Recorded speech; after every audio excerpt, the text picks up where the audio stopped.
El plan de salvación. Primero, debemos comprender un principio fundamental. Una ley creada por el Creador a la que todos estamos sujetos. Es la ley de la siembra. ¿Qué significa esta ley? Significa que cada persona cosecha lo que siembra. Por ejemplo, si plantas naranjas, no tiene sentido esperar cosechar manzanas. Cosecharás naranjas. Si plantas uvas, no tiene sentido esperar cosechar higos. Cosecharás uvas. Si plantas mangos, no tiene sentido esperar cosechar piñas. Cosecharás mangos. Aplicando esto a nuestra vida personal. Si plantas maldad, no tiene sentido esperar cosechar bien. Cosecharás maldad. Si plantas mentiras, no tiene sentido esperar cosechar verdad.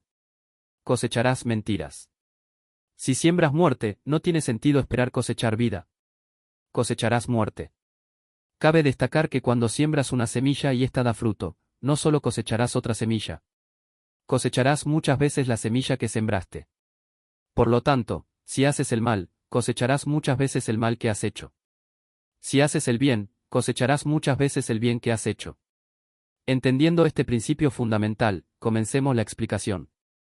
El Creador creó las alturas, los ríos, los mares y la tierra, creó el sol, la luna y las estrellas, creó toda la vegetación y los animales, creó a los seres humanos.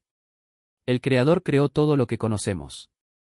El Creador creó a los seres humanos a su imagen y semejanza para que vivieran eternamente como seres perfectos, siempre que le obedecieran. El Creador creó un jardín especial donde la humanidad disfrutaba de una variedad de frutos que servían para mantener una salud humana perfecta. En este jardín se encontraba el árbol de la vida, un árbol especial que genera vida eterna para quienes comen constantemente de sus frutos, entre otros frutos que se encontraban allí. En el jardín también se encontraba el árbol del conocimiento del bien y del mal, era el único árbol entre todos los que existían cuyo fruto no se podía comer. El Creador había ordenado al hombre: podrás comer de todos los frutos del jardín, pero no del árbol del conocimiento del bien y del mal, quien coma de su fruto morirá. El Creador permitió que este árbol permaneciera en el jardín para probar el carácter del hombre, si sería obediente o desobediente a sus órdenes. Siendo justo, el Creador no obligó al hombre a obedecer, sino que le dio el libre derecho de elegir qué decisión tomar. Si el hombre nunca desobedecía al Creador, viviría eternamente en perfecta salud, pero si desobedecía su mandato, tendría que asumir las consecuencias de su decisión. Sucedió así. Cuando el Creador creó al hombre, ya existía un mundo espiritual, la esencia de lo que ocurre detrás de cada evento material. Este mundo espiritual también fue creado por el Creador. Para que sea más fácil de entender, ilustraré la situación. Coloca tu mano frente a tu cara y sopla. ¿Sentiste el viento? Ahora pon tu mano frente a tu cara, sopla y observa el viento. No lo veías, ¿verdad? No lo veías, pero lo sentías. Este es el mundo espiritual, este es el Creador, es como el viento. No puedes verlo, pero puedes sentirlo. Antes de que el hombre fuera creado, ya existían seres espirituales que también fueron creados por el Creador, los ángeles. El Creador es puro y no puede engañar, ser infiel, mentir ni cometer injusticias. Por lo tanto, el Creador mismo creó a alguien con el propósito específico de practicar tales cosas y ofrecer otra faceta a los seres humanos, la posibilidad de la desobediencia. El Creador creó a Satanás, el engañador, para cumplir este propósito. El Creador es justo y no podría decir que le dio al hombre que creó el libre derecho de elección si no hubiera otra opción entre las cuales el hombre pudiera elegir. El lado del mal fue creado precisamente para que el hombre tuviera otra opción, demostrando así la justicia del Creador al otorgarle el libre derecho de elección al ser humano que creó. El hombre vivía en perfecta armonía con su esposa y se le encargó cuidar y proteger el jardín. ¿Protegerlo de quién? De Satanás, obviamente, para proteger el jardín de la influencia del mal. Satanás, usando su astucia, sometió al ser humano a la primera prueba, una prueba en la que, dependiendo de su elección, aprobaría o suspendería. Sirviéndose del animal más astuto de todos los creados, Satanás, a través de la serpiente, se dirigió a la mujer y le dijo: ¿es cierto que el Creador te ordenó no comer de ningún árbol del jardín? La mujer respondió: podemos comer del fruto de todos los árboles del jardín, excepto del que está en medio, el árbol del conocimiento del bien y del mal. El Creador dijo que no debemos comerlo ni tocarlo, si lo hacemos, moriremos. Satanás, valiéndose de la serpiente, dijo: no morirán. El Creador dijo esto porque cuando coman del fruto del árbol que está en medio del jardín, el árbol del conocimiento del bien y del mal, se les abrirán los ojos y serán como el Creador, conociendo el bien y el mal. La mujer vio la belleza del árbol y, seducida por la ofrenda de Satanás, se volvió codiciosa, imaginando lo bueno que sería tener este conocimiento del bien y del mal. Por lo tanto, desobedeció la orden del Creador, quien les había dicho que se alejaran de ese árbol, comió del fruto y también le dio un poco al hombre para que comiera de él de la misma manera. Entiendan que el hombre podría haberse negado a comer del fruto y haber dejado a la mujer sufrir sola las consecuencias de la desobediencia. El Creador probablemente habría creado una nueva compañera, mucho mejor que la anterior, y se la habría dado al hombre. Pero él comió del fruto y se hizo cómplice de la mujer en este pecado, transgresión de la ley del Creador. El ser humano vivía desnudo y no le molestaba, pues solo conocía el bien y vivía en pureza. Después de comer del fruto, sus ojos se abrieron al conocimiento del bien y del mal y se avergonzó de estar desnudo, debido a los malos pensamientos y sentimientos que ya circulaban en su interior como consecuencia de la degeneración que habían desatado al pecar, desobedecer los mandamientos del Creador. El Creador se acercó al hombre y a la mujer, se escondieron al darse cuenta de que el Creador se acercaba. Ya no eran tan puros como antes, la pureza del Creador los incomodaba, sentían miedo. La luz del Creador les expuso los males resultantes del orgullo que los llevó a desobedecer al justo, que siempre hace lo correcto. El Creador dijo, ¿por qué te escondes? ¿Quién te dijo que estabas desnudo? ¿Has comido del fruto que te dije que no comieras? En respuesta, el hombre dijo, la mujer que me diste para estar con ella me dio un fruto, y lo comí. El Creador le preguntó a la mujer por qué había hecho esto, y ella respondió, la serpiente me engañó, y lo comí. Observen cómo habían degenerado hasta el punto de no aceptar siquiera la culpa que les correspondía.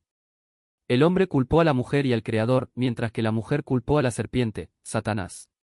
El Creador declaró a la serpiente, por haber hecho esto, maldita seas entre todos los animales domésticos y salvajes.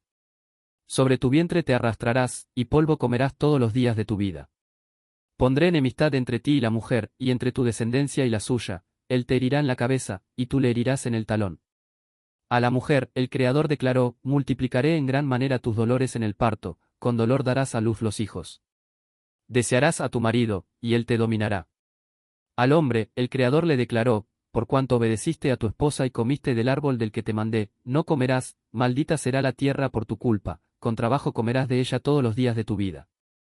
Dará espinos y cardos, y tendrás que comer de las plantas del campo. Con el sudor de tu frente comerás el pan hasta que vuelvas a la tierra, porque de ella fuiste tomado, porque de la tierra vienes, y al polvo volverás. Los seres humanos adquirieron conocimiento del bien y del mal, por lo que el Creador los expulsó del jardín para que no comieran del árbol de la vida y vivieran eternamente con esta mancha resultante de su elección. El Creador envió ángeles para proteger el jardín, y el hombre quedó libre en el mundo, que ahora estaría bajo el poder del pecado y la muerte. Allí comenzó la destrucción del mundo. Un cordero tuvo que ser sacrificado para que su piel sirviera de ropa para cubrir la desnudez de los seres humanos. El hombre y la mujer tuvieron muchos hijos e hijas, y poblaron la tierra. El Creador estableció un camino, dentro de su justicia, para que la humanidad siguiera viviendo, era necesario un ritual de transferencia de culpa, mediante el cual la humanidad sería justificada. Un cordero macho, sin defecto, por lo tanto perfecto, de entre el rebaño humano, debía ser ofrecido en sacrificio como ofrenda para purificar el pecado del ser humano que lo ofrecía. El hombre ponía su mano sobre la cabeza del cordero, la inocencia del cordero se transfería al hombre que lo ofrecía, y la culpa del hombre se transfería al cordero ofrecido, que pagaba por el pecado con su propia sangre. Su vida sería tomada por el pecado cometido, y la cuenta sería pagada. Este sacrificio animal era un ritual que permitía a la humanidad permanecer viva y en contacto con el Creador. A lo largo del Antiguo Testamento, este ritual de sacrificio animal para purificar los pecados estuvo vigente. Para resumir, me adelantaré a la época del Mesías. El Mesías fue creado en el principio, antes de todas las cosas, participó de toda la creación, convirtiéndose así también en el Creador. Esta fue la voluntad del Creador, el Padre, el Altísimo. En tiempos de Juan el Bautista, el hombre que anunció la venida del Salvador eterno, predicó la venida de un Rey eterno que salvaría a la humanidad de sus pecados. Predijo la venida del Hijo perfecto del Creador, el Mesías. Todo ser humano nacido de las relaciones sexuales entre un hombre y una mujer es descendiente del primer hombre y la primera mujer, la primera pareja, que cometieron el pecado original, el primer pecado, el que desencadenó la degeneración de la humanidad. Todo ser humano descendiente de esta primera pareja hereda el pecado y nace pecador. Podemos observar esto fácilmente en el comportamiento de los niños, incluso de los recién nacidos. Los niños, aún pequeños, tienden a cometer algunos actos malvados aunque aún no hayan aprendido nada del mundo de forma consciente. Esto demuestra que el pecado es una herencia que llevan dentro. Un claro ejemplo es el bebé que muerde el pezón de la madre que lo alimenta, la araña cuando tiene hambre o llora hasta saciar su deseo, realizando así un acto de manipulación. Algunos comportamientos egoístas son inherentes al ser humano, heredero del pecado, nacidos de las relaciones sexuales entre un hombre y una mujer, de ahí la necesidad de educar al niño, corrigiéndolo de las locuras que comete. En el principio, el Padre Eterno le dijo al Mesías, el Hijo perfecto que él creó, serás enviado al mundo para nacer como hombre y serás mi instrumento de benevolencia y salvación para todo hombre que se arrepienta de sus pecados. El Creador eligió a una mujer virgen y engendró un hijo en ella sin que ella hubiera tenido relaciones sexuales con ningún hombre. Esto fue fruto de un milagro del Creador, quien envió al Mesías para nacer como hombre y salvar a quienes se arrepientan de sus pecados. Dado que el Mesías no nació de relaciones sexuales entre un hombre y una mujer, no heredó la herencia del pecado que todo hombre nacido de relaciones sexuales entre un hombre y una mujer hereda. El Mesías nació sin pecado, pero sujeto a las mismas tentaciones que los demás seres humanos. Superó todas las tentaciones y vivió sin cometer pecado alguno. Siempre renunció a su propia voluntad humana para hacer la voluntad del Todopoderoso, quien lo envió para salvar a la porción de la humanidad que verdaderamente se arrepiente del mal que ha cometido. Cuando Juan el Bautista vio por primera vez al Mesías, dijo, «He aquí el Cordero del Creador, que quita el pecado del mundo». ¿Recuerdan el Cordero que se ofreció en sacrificio para transferir la culpa, para limpiar los pecados del hombre que lo ofreció? Fue una representación profética y simbólica de lo que el Mesías haría por la humanidad por orden del Padre Creador, para salvar a todos aquellos que verdaderamente se arrepientan del mal que han cometido, todos aquellos que desean moldear y regenerar su carácter, volviendo a ser imagen y semejanza del Creador, justos, puros, buenos, rectos, limpios, en resumen, perfectos. El origen de todo mal y todo pecado es la idolatría. ¿Qué es la idolatría? La idolatría consiste en colocar en el lugar de adoración cualquier cosa que pertenezca únicamente al Creador, ya sea un objeto, un sentimiento, una persona, una idea, un animal, cualquier cosa. Imagina una computadora portátil. Mientras está enchufada, su carga se mantiene al 100%, o incluso aumenta hasta alcanzar su límite máximo, 100%. Pero, ¿qué sucede cuando la desconectamos de la corriente? Su carga comienza a disminuir de forma constante. 99%, 98%, 97%, 75%, 52%, 34%, 12%, etc. Si esta computadora portátil no se vuelve a conectar a la corriente, su carga se agotará por completo y ya no se podrá encender. Quedará inutilizable. Cuando rechazamos la idolatría, nos regeneramos porque estamos conectados a la fuente de energía pura, el Creador. Pero como nacemos en pecado, la idolatría ha formado parte de nuestras vidas incluso antes de que comprendamos objetivamente su significado, debido al pecado original cometido al principio por la primera pareja. Estamos desconectados del Creador y, por ello, nos encaminamos hacia la muerte, día tras día, nuestras vidas se marchitan. Entre nosotros y el Creador se encuentra un abismo que nos separa. Somos imperfección, el soberano es perfección. Necesitamos un punto de apoyo que nos permita cruzar este abismo, dejar atrás la imperfección y caminar hacia la perfección, por el camino de la regeneración, de alejarnos del mal, de renunciar a lo incorrecto, de acercarnos al bien y de comprometernos con lo correcto. ¿Cómo podemos lograrlo? El Mesías, cuando vivió como hombre en la tierra, solo dijo la verdad. Esta postura perturbó profundamente a la élite política, económica y religiosa de su país. Esta élite, al estar conformada por hombres corruptos, apartados de la perfección que representa el Creador, estaba guiada únicamente por el egoísmo, solo buscaban satisfacer sus propios deseos, en detrimento de las necesidades de los demás. Los pobres y necesitados que constituían gran parte de los habitantes del país, eran una élite conformada por idólatras. Las personas pertenecientes a esta élite hicieron todo lo posible por matar al Mesías, quien expuso todas las artimañas y maldades de la élite corrupta, egoísta e idólatra. El Mesías expuso la injusticia en todos los niveles mediante sus enseñanzas, llenas de verdades reveladoras.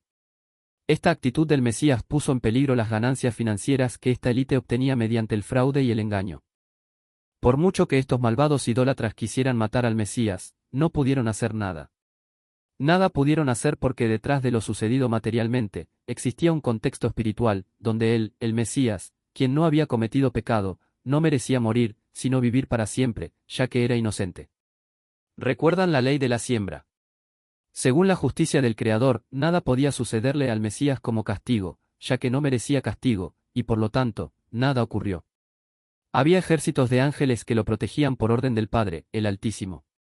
Entonces, tras un tiempo de persecución por parte de mentirosos, el Mesías, el Hijo perfecto, propagador de la verdad que proviene del Altísimo, se entrega para ser sacrificado y pagar por una culpa que no le pertenece. Vino a cumplir el plan de salvación por orden del Altísimo, quien lo envió a la tierra, para salvar a todo ser humano que acepte este sacrificio como pago de su deuda.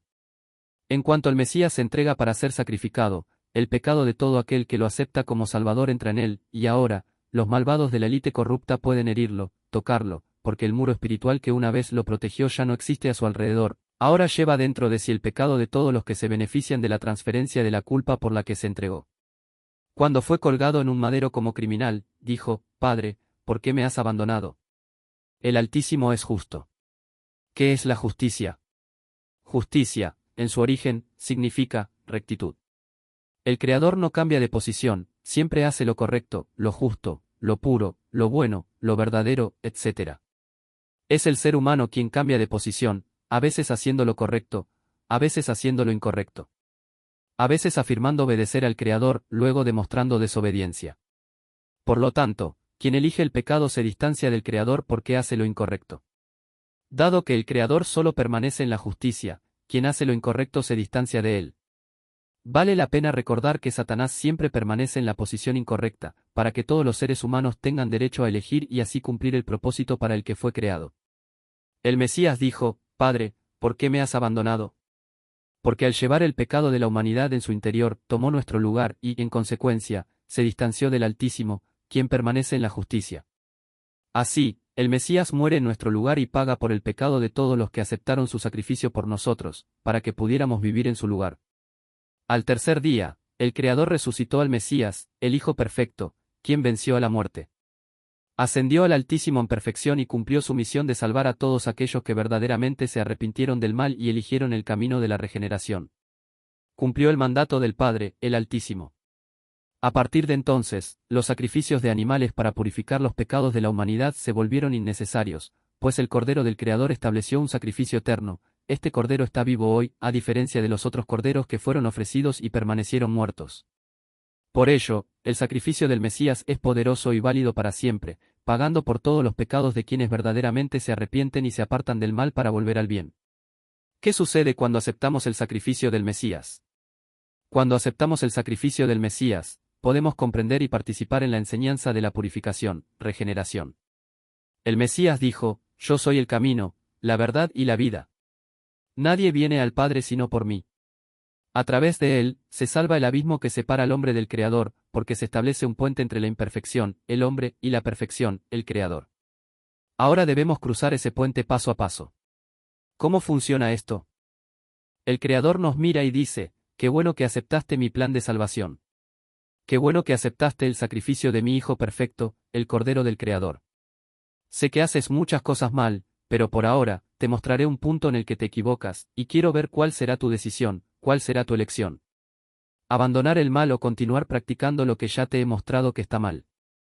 Si abandonas el mal, cruzarás el puente y estarás más cerca de mí. Tus ojos se abrirán y verás mejor, tus oídos se abrirán y comprenderás lo que oyes, tu entendimiento trabajará para comprender la vida cada vez mejor. Con cada error que abandonamos en la vida, nos acercamos un paso más al Creador. La meta es dar todos los pasos necesarios y ser regenerados hasta alcanzar la perfección. El propósito de este plan es llegar a ser perfectamente obedientes al Creador, similar al Hijo perfecto, el Mesías, quien renuncia a su propia voluntad humana para hacer la voluntad del Padre, el Altísimo. Sabemos que Satanás fue creado con un propósito específico y está cumpliendo su función. La lucha de Satanás no es contra el Creador, Satanás no puede hacer nada contra él, la lucha de Satanás es contra la humanidad. Una vez que Satanás complete su papel en la historia, será destruido tan fácilmente como fue creado, y todos los que no hayan abandonado sus malos caminos serán destruidos junto con él. Los humanos deben asumir la responsabilidad de sus decisiones, alejarse del mal y, en consecuencia, acercarse cada vez más al bien, cada vez más al Creador. Este es el camino de la regeneración. El camino de la perfección. Este es el sacrificio del Mesías. Aquel que nos salva del mal y nos permite conocer el bien, nos permite, a través de él, conocer al Creador. El enemigo, Satanás tienta a los seres humanos para sacudir a quienes no desean conocer al Creador y para demostrar la inquebrantableza de quienes se someten a él y rechazan el mal. Inquebrantables son quienes adquieren un carácter similar al del Mesías, el Hijo Perfecto. El Mesías ascendió al Padre Eterno tras su resurrección y regresará en el momento oportuno para aniquilar el mal para siempre y establecer un reino eterno, donde todos los que se han comprometido con la verdad, la justicia, la rectitud, la dignidad, el honor y la perfección, morarán por los siglos de los siglos en completa satisfacción. Por lo tanto, arrepiéntanse mientras aún hay tiempo, abandonen sus pecados y aprendan a ser como el Mesías, el Hijo Perfecto. Porque todos serán juzgados, y el día del juicio final se acerca cada vez más. Que el Creador nos guíe.